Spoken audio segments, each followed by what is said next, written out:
Okay, let's talk a little bit about spherical mirrors. We're going to step up our game now. So, we're looking right now at a concave mirror. This right here is our object, just kind of chilling out here. It turns out monoliths are going to be really popular for a little while in terms of things to draw.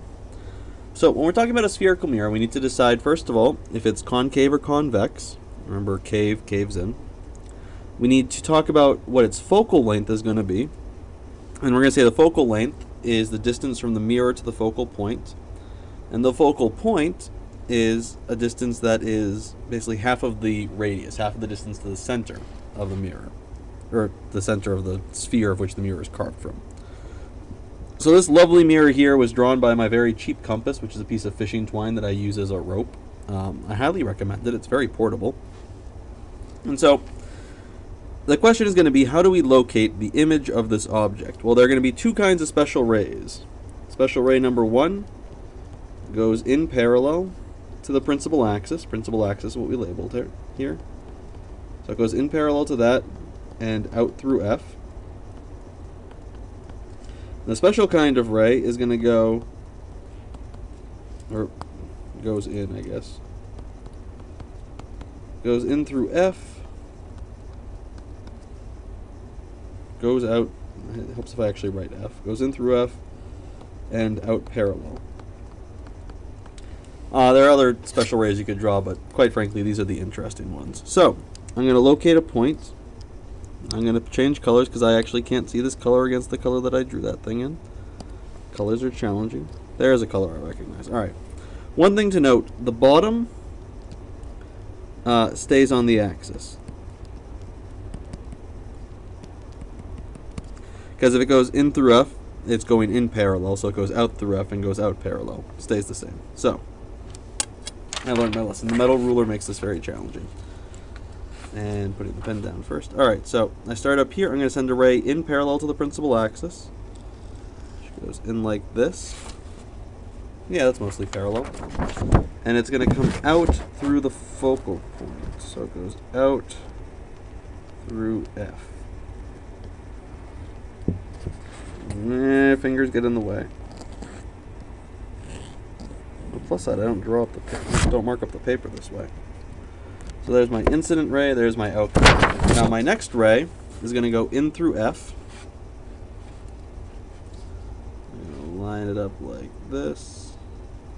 It helps to be able to hit the mirror, which I'm clearly not going to be able to do this time, but we're just going to kind of guess to where it would be. Yeah, something like that would probably hit the mirror, and then out parallel.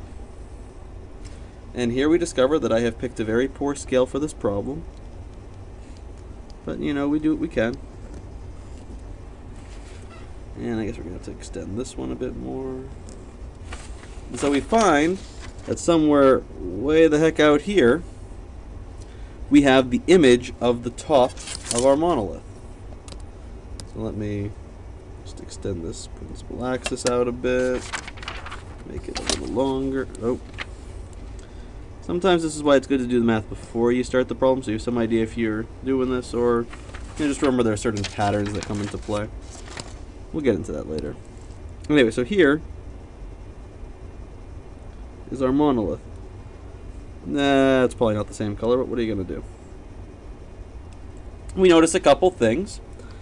First thing we notice, probably you notice that it's upside down, or as we like to say in the business, inverted. Second thing you probably notice is that it's bigger. Third thing, which you may or may not notice, is that this is a real image. Real because you notice it's actually made from the beams of light that are coming off of the object. There's none of this like extending into the mirror, this is where it looks like it comes from. None of that malarkey here. This is a real projectable image. You might remember this from such things as the lab that you did. Or you might not. I mean, you may have memory issues. I really can't speak to that on a medical basis. Anyway, so this works for all spherical mirrors, this pattern. Always in through F, out parallel, in parallel, out through F. It can get a little tricky sometimes, but you know, let's take a look at another example before I talk more. So here is a convex mirror. It's convex, assuming that at least I put the object on this side of it, which I will. This time I should make it bigger though. I always get these backwards. So here is my monolith over here. It's very monolithic. You can imagine some kind of screeching noise as though you're in a Kubrick film, or there's some awesome one-point perspective, or a trippy psychedelic. You should watch 2001: A Space Odyssey. It's a real lot to ask. It's a long movie. It's very boring at times, but it's a really kind of interesting thing. Failing that, you should watch like the highlights reel and read the book. So, back to mirrors. So let us pick a point at the top, and we are again going to draw our two rays. One in parallel and out through F, and one in through F and out parallel. So in parallel, it's nice and easy. The problem is that if it's going to reflect off of the mirror, it can't go out through F because F is inside of the mirror. So instead of going out through F, it's going to go out from F. So still along the same line, just kind of in a different direction. And likewise, this one that aims for F when it's going in, well, it's going to have a slight problem where it's going to hit the mirror. And so what's going to happen is that when it gets to the mirror... Whoa, that's weird. Let's undo a couple of those. Did not realize I could do that. So it's aiming for... What's funny is that you can't see the fact that I'm sitting here with a piece of paper trying to block this out. All you see is the menus popping up for no apparent reason. Alright, so this goes in aiming for F, and then when it hits the mirror, it bounces out parallel. So now when we look at these two rays that we've drawn, not going to intersect. Not going to happen.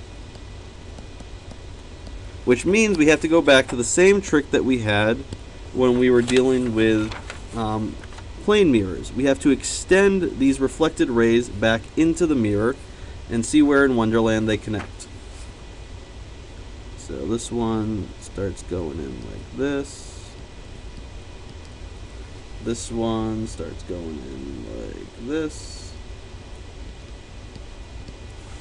And we see that it connects right here. And thus we have our little image inside the mirror. And so what do we notice? We notice first of all that it is upright. Or maybe second of all, because first of all you might have noticed that it is in fact smaller. And third of all, you might notice, or you may have heard me say a second ago, that it is in fact virtual. Because again, we have these, dashed lines, because it looks like it comes from here, but the light is all the real light is on this side. And this is just the kind of the virtual light, the appearance of having started from in here. Now, when we're doing these as problems, we have two things we can do. We can draw these pictures, which are great, and if we're careful, and by careful I mean that you have more care and ability to use rulers than I do, and also to draw straight lines and things of that nature, which since you're being graded and I'm merely being judged, I would put the burden on you to do that more carefully than I. We can measure a couple different things. We can measure the object distance, DO, which is the distance along the principal axis to the mirror. We can measure the image distance, DI, which is the distance from the mirror to the image. We can talk about HO, the height of the object. That probably is not the most useful labeling that I've ever done in my life. Let's put it on this side. And we can talk about HI, the height of the image. And we have these relationships that we started to talk about, which are going to tie them all together.